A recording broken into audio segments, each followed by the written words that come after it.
Ma tahan siin korraks tuua väikese piibelliku viite. Tooras on üks kummaline salm, mis räägib Egiptusest. Ma ütlen selle heebrea keeles ja siis tõlgin. Lechasher janu otto, ken irbeh lehen ifrots. Mida rohkem egiptlased iisraellasi taga kiusasid, seda rohkem iisraellased õitsesid, mis on üsna kummaline. Kui sellele mõelda, siis see on vastupidine ootustele. Ma ei saanud sellest kunagi aru kuni praeguseni, sest see ongi meie lugu. Mida rohkem nad toovad pimedust, seda rohkem toome meie valgust. Ja mida rohkem nad meid terroriseerivad, seda rohkem me uuendusi loome. See on uskumatu vaadata ja seda kinnitavad ka andmed. Selles sõjas purustab Iisrael jätkuvalt rekordeid ühinemistes ja ülevõtmistes ning suurtes strateegilistes rahastusringides ja paljudes muudes asjades. Nii et see, mida te näete Iisraeli tehnoloogia maailmas, on tõesti üleloomulik vastupidavus. Lihtsalt huvi pärast, jah, te võite Iisraeli jaoks paksutada. Kes siin on lugenud raamatut Startup Nation? Hästi, see on suurepärane raamat. Ärge öelge autoritele, et ma seda ütlesin, aga see vajab uuendamist. See on natuke aegunud. Ja ma ütlen seda sellepärast, et Iisrael ja Iisraeli ettevõtjad ning Iisraeli investorid ei soovi enam tegelikult idufirmasid luua. Me soovime luua suuri, jätkusuutlikke globaalseid ettevõtteid. Ärge võtke seda ainult minu sõnana, meil on siin mõned väga, teate küll, lugupeetud investorid. Ja ma tahan kuulda nende arvamust, aga enne kui alustame, anna mulle lühike 30-sekundiline sissejuhatus, kes sa oled, Brett? Muidugi. Olen olnud erakapitali investor peaaegu kogu oma karjääri jooksul. Alustasin 1989 aastal, olles tegelikult esimene bakalaureuse tudeng, kelle Blackstone Group tööle võttis. Tol ajal ei teadnud inimesed isegi, et see ettevõte olemas on. Seejärel kaasasutasin Silicon Valley's tehnoloogiale keskendunud erakapitali firma nimega Elevation Partners. Umbes 10 aastat hiljem otsis mind tegelikult üles Jared Kushner, et saada tema investeerimisjuhiks ettevõttes Affinity Partners. Ja minu peamine fookus, kui Jared palus mul liituda, oli aidata Abrahami kokkuleppeid äriliselt ellu viia. Ja seda tehakse tegelikult investeerimispartnerluste kaudu kogu piirkonnas. Nii et ma juhendasin meie tegevust siin piirkonnas. Elli, kui kaua me teineteist tunneme kõigepealt? Ta sisuliselt kasvatas mind üles. Kui vana sa oled? 47. Umbes 47 aastat. Täpselt, hästi, see on tõsi. Me käisime koos algkoolis. Tema isa oli minu koolidirektor algkoolis.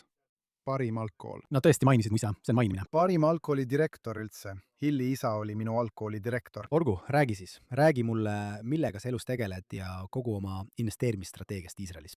Muidugi, alustasin siis, kui olin 19. Sain oma Series 7 ja 63 maakleri load. JP Morgan värbas mind ja töötasin valuutagrupis. Nii et mul on väga põhjalik arusaam globaalsest makrost, mis minu arvates on Iisraelis veidi alahinnatud, sest me oleme väga suure majanduse väike osa. Ja kolisin umbes 18 aastat tagasi Iisraeli ning asutasin erisituatsioonide ettevõtte nimega Exigent Capital. Meie fookus on makroteemadel. Meil ei ole fondi. Kõik küsivad, et kas teil on fond. Ja ma ütlen jah, sest see on lihtne vastus.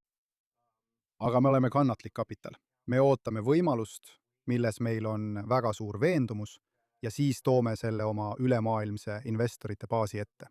Ja see ongi Exigent Capital. Okei, ma arvan, et ma võin esitada küsimuse kõigi siin ruumis viibijate nimel. Dollar, seegel. Mis toimub? Mida me näeme lähitulevikus? Anna mulle häid uudiseid. Ellie. Tid. Ma annan sellele küsimusele 2 vastust. Kui sa kuulasid mõningaid selle konverentsi kõnesid, siis saad aru, et see maa ja need inimesed on millegi erilisega õnnistatud. Kui sa viid selle tehnilisemale tasemele, tähendab see, et seegel on millegi erilisega õnnistatud. Aastakümnete jooksul on olnud lahinguid erainvestorite ja niinimetatud keskpankade vahel. Ja mõnikord võidavad keskpangad, mõnikord võidavad investorid. Vaimsest vaatenurgast väidaksin, et Jumal on ülim keskpank ja tema valuuta on seegel. Nii et see on midagi. Mulle meeldib see. Ma varastan selle Elli, ma tsiteerin sind selle kohta. Mulle väga meeldib see. Midagi, mille vastu on raske panustada. Praktilisemast majanduslikust vaatenurgast on Iisraeli ekspordid innennede mitte-elastsed. Nii et kui sa oled tarbija lääneriikides ja ostad mingit vidinat ning saad selle vidina odavamalt Vietnamist kui Hiinast, siis sa teedki nii. Aga Iisrael ekspordib küberjulgeolekut, kriitilist tervishoidu, kaitset ning need asjad on väga nõutud sõltumata seegli tugevusest. nii et ma arvan, et struktuursest vaatenurgast kahjuks kõigi siin ruumis olevate ameeriklaste jaoks, kes üritavad välja mõelda, millal nad oma korteri ostavad, kui šekel läheb tagasi 3,33 peale. ma ei tea, kas kunagi üldse tuleb hea aeg. mis sa arvad? Üks kommentaar, mille ma teeksin, on see, et kuigi see on suurepärane meie olemasolevate investeeringute jaoks Iisraelis koos Affinity'ga, muudab see USA jaoks asja lihtsalt palju keerulisemaks. Sest üldiselt on seal erakapitali vaatenurgast suuremad investeeringud kui korterid. Nii et tead, just seda vara, mida sa võisid kaaluda ajal, kui seegel, kui me investeerisime, oli 3738. Nüüd vaatame kõike ja kui eeldada, et dollari suhtes toimub teatav väärtuse langus, siis see on lihtsalt struktuurne puudus, millega peame kui välisinvestorid arvestama. Olgu, räägime siis iseseisvusest. Olgu. Ma arvan, et see on täna kuum teema, kas Iisrael peaks olema rahaliselt ja sõjaliselt iseseisev. Sellest räägitakse palju. Bibi räägib sellest kogu aeg. Ja sa isiklikult arvan, et just sinna me peamegi liikuma, sest kui me sõltume välisriikide valitsustest, ei lõpe see meie jaoks kuigi hästi. Räägi mulle sellest. Mis sa arvad, kas Iisrael peaks muutuma iseseisvaks? Kui jah, siis kuidas me selle saavutame? No ma sõnastan selle uuesti erakapitali vaatenurgast. Ma arvan, et kui vaadata, mis on struktuurne suund, siis usun, et iseseisvus kasvab järjest rohkem. Iisrael peab olema järjest iseseisvam mõnes valdkonnas. Ja just siin saab traditsiooniline erakapital oma rolli mängida. Ma arvan, et traditsioonilise tootmisvõimsuse lähiriikidesse ümbertoomine saab olema järjest olulisem. Ma arvan, et me teame ja oleme näinud, kuidas peaminister ja kaitseminister on öelnud, et meil peab olema suurem iseseisev põhiliste kaitsetehnoloogia komponentide tootmine. Nii et ma arvan, et seal näeme järjest suuremat suunamuutust ja just seal avanebki tõeline võimalus erakapitalile, eks. Kui tootmisvõimsus on palju kapitalimahukam, siis just seal usun ma, et sellised tegijad nagu Affinity, kui ma seal olin, vaatasid traditsioonilise majanduse võimalusi. Ma arvan, et seal on vaja päris palju erakapitali. Seda ei saa kõike ainult siseriiklikult rahastada. Täpselt see, mida me enne ütlesime, me liigume välja idufirmade riigi staatusest, eks. Erakapital on selle hea näitaja, eks. Tead, siin on muidugi terve riskikapitali maastik olemas, me teame seda või me oleme sellega kursis. Aga mida rohkem ma kuulen, et erakapital tuleb Iisraeli, seda parem see minu arvates meil on. Mis sina arvad? Ma olen nõus. Ma seon selle iseseisvuse, autonoomia ja vastupidavusega seoses tehisintellektiga, mis on ilmselgelt tänase päeva suur teema. Ma arvan, et Iisrael saavutas teatud iseseisvuse või staatuse läbi mitmete innovatsioonilainete, olgu selleks siis tervishoid või minu arvates kõige hiljutisemalt küberturvalisus, kus me oleme maailma liidrid võrreldes meie suurusega. Või lihtsalt maailma liidrid, ma arvan. Lihtsalt maailma liidrid. Rääkides Jumalast selle Shuho asja puhul. Tehisintellekt on hoopis teine lugu, sest ülejäänud maailmas näeme, et tehisintellekti ülekaalu loob füüsiline infrastruktuur. Need on tohutud andmekeskused ja see ei ole traditsiooniliselt olnud koht, kus Iisrael on silma paistnud. Nii et ma arvan, et kui me mõtleme sellele, kuidas Iisrael muutub sõltumatuks ja vastupidavaks tehisintellekti maastikul, mis tõenäoliselt määrab järgmised paar aastakümmet, siis see on väga oluline. Ma arvan, et see seisneb tehnoloogiat arendamises ning nende väiksemaks ja tõhusamaks muutmises. See on kvanttehnoloogia. See on spetsialiseeritud tehisintellekt. Nii et ma kavatsen sellele vastu astuda. Natuke vastu vaielda, sa pead tekitama vaidlust. Pennywise? Vaidluse tekitamine. Ainult sellepärast, et me tunneme üksteist juba 47 aastat. Muide, sa nägid mähmetes paremini välja kui praegu. Ma ütlesin sulle, et ära räägi sellest avalikult, mees. Vabandust, minu viga. Nii et me peame need asjad väiksemaks ja tõhusamaks muutma. Me peame looma eksperttaseme tehisintellekti.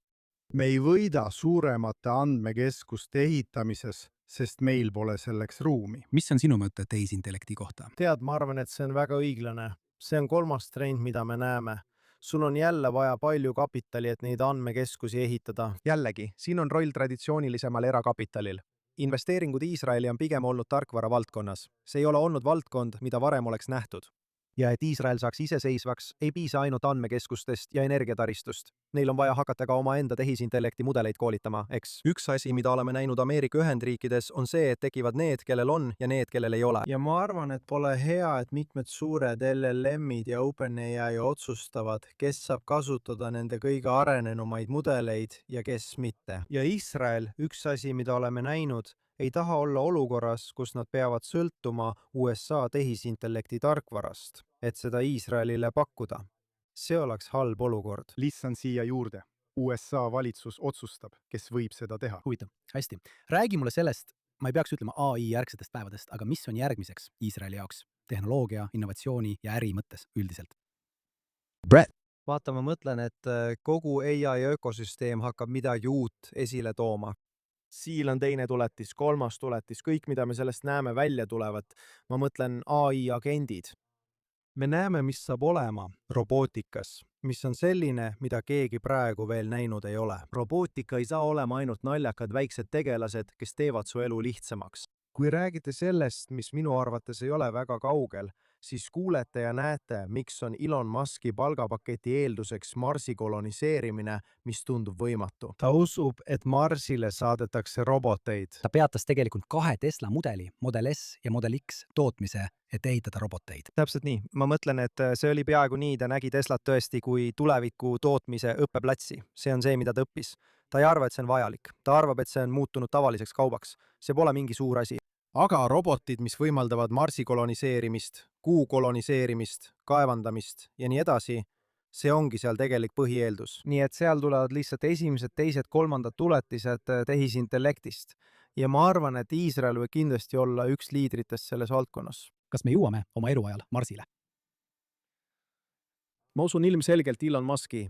Ta ei võtaks vastu tasupaketti, kui ta ei usuks, et sellega seotud eesmärke on võimalik saavutada, eks? Ja tema on inimene, kelle vastu ma ei hääletaks. Kui ta seda ei saavuta, siis kindlasti viib ta selle võimaluse oluliselt lähemale. Ta on meile kõigile tõestanud, et suudab võimatut teha, eks. Ma arvan, et iga tema ettevõtte puhul vaadati, öeldi, see pole võimalik, see pole reaalne ja tema tegi selle ära. Kes teab, võib-olla Marss meie eluajal. Mis sa arvad? Ma arvan, et Iisraeli järgmine majandusliku arengu etapp on tegelikult rohkem geopoliitiline. Ma arvan, et see on piirkondlik integratsioon. Ma arvan, et pärast seda sõdade ajastut tuleb uus päev. Ja pinna all toimub juba palju asju. Ja ma arvan, et palju sellest hakkab pinnale tõusma.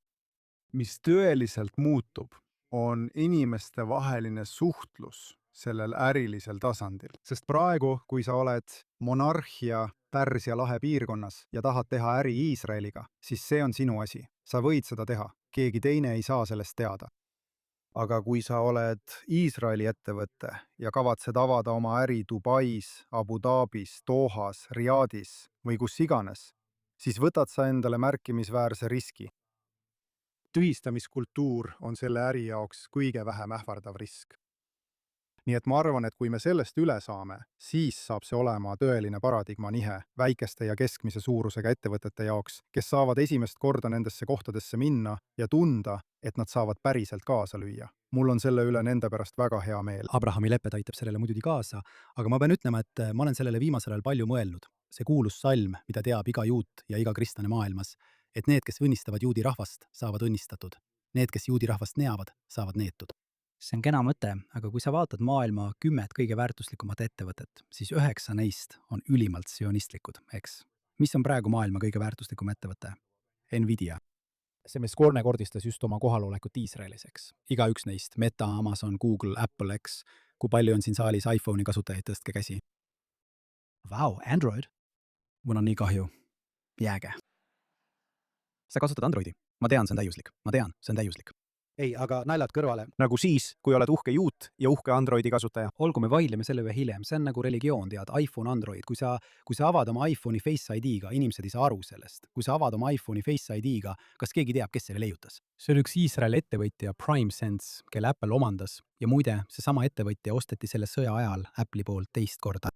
Tead, see kiip on ehitatud Herzlias. Kui oled kasutanud Microsoft Teamsi, siis see on tehtud Herzlias. Ja see on tõsi. Ma arvan, et 90 maailma kõige väärtuslikumast ettevõttest on taas ülimalt sionistlikud. Ja see on uskumatu.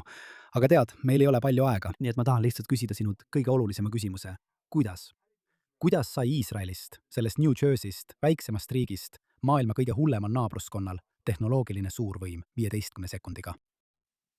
Nagu Golda Meiri kuldsed sõnad ütlesid, kas meil oli üldse teist valikut? Mulle meeldib see. Me kõik oleme jänesemees. Ma soovin, et oleksin temaga kohtunud. jah, holokausti üle elanute 100%-lise lapselapsena nõustun sellega. Meil polnud teist valikut. Made for meaty. aga ma arvan, et see on huvitav asi, kui sa lähed Tel Avivis taksosse ja räägid taksojuhiga, küsid, kui kaua sa oled taksojuht olnud. Ta ütleb, et ma ei ole taksojuht, mul on idufirma. See on lihtsalt mu kõrvaltegevus, eks. Kõigil selles riigis, see on Iisraeli kultuuri sisse ehitatud ja see on Ei aeglustu sugugi. Ja muide, ta on ka palju sõdu pidanud, eks, mees. Illes. Ka õigel ajal. Aitäh teile, mehed!